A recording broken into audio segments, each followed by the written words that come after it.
Bonus Web. Victor Pinchuk possède les plus importantes œuvres de Damien Hirst, l'artiste star britannique. Et, bien qu'il n'ait commencé à acheter des œuvres d'art contemporain en grande quantité qu'en 2005, il fait aujourd'hui partie des 100 plus grands collectionneurs d'art au monde. Selon lui, Kiev va devenir un endroit prisé, pas seulement dans le monde de l'art. Et les Ukrainiens ont soif d'art occidental. Initialement ingénieur et ayant conquis l'empire industriel de l'acier durant l'ère post-soviétique corrompue, Pinchuk est finalement devenu un des plus riches oligarques d'Ukraine. Depuis 2013, il investit dans des projets d'intérêt commun et met une partie de sa richesse à disposition de mouvements civiques.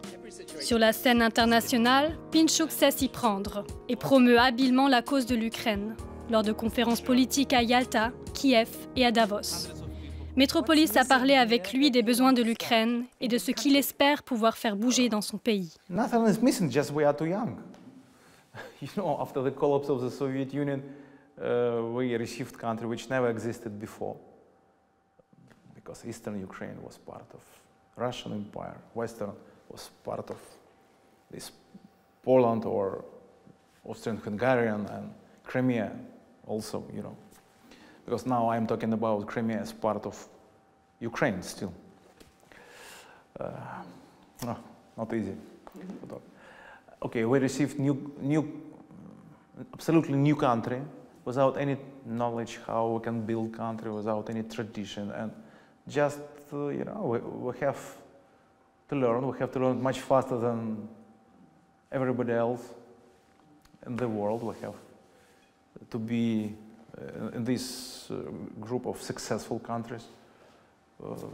It means just we have to invest to all reforms. Who can invest to reforms? Governments, political leaders, and civil society. You know, I am part of civil society. For me, this is really important. I think as businessman, for me, it's really interesting to work this from the side of civil society. I don't want to be in the government, in the politics anymore. And I think this is a great privilege for my generation. We have a unique chance to participate in the creation, the building of new country.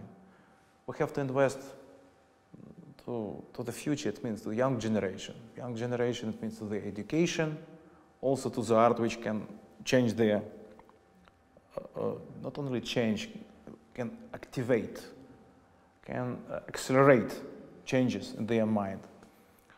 And this is all connected. Investment to art, investment to the education, investment like this, our Yalta European Strategy Conference. It's also educational for young generation, it's educational for Ukrainian politicians.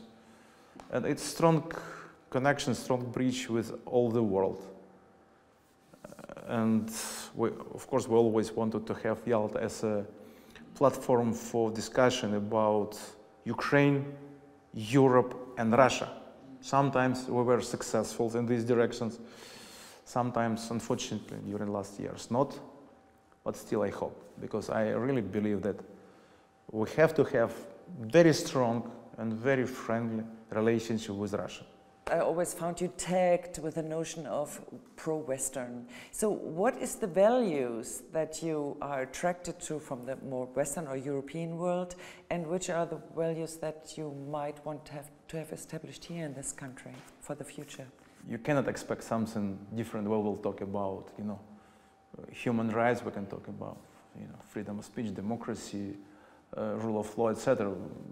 We can learn from them about how they can talk about love, life, death, all our problems, human problems, and this is the same problems which you have in your countries, in the Western world, here in Ukraine, and in Russia. It means it's common values. We are from one world, from one civilization.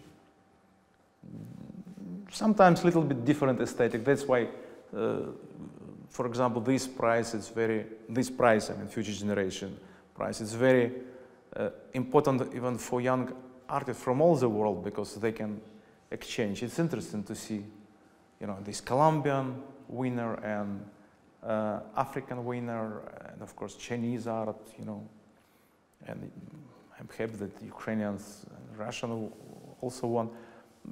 But we're talking about the same values.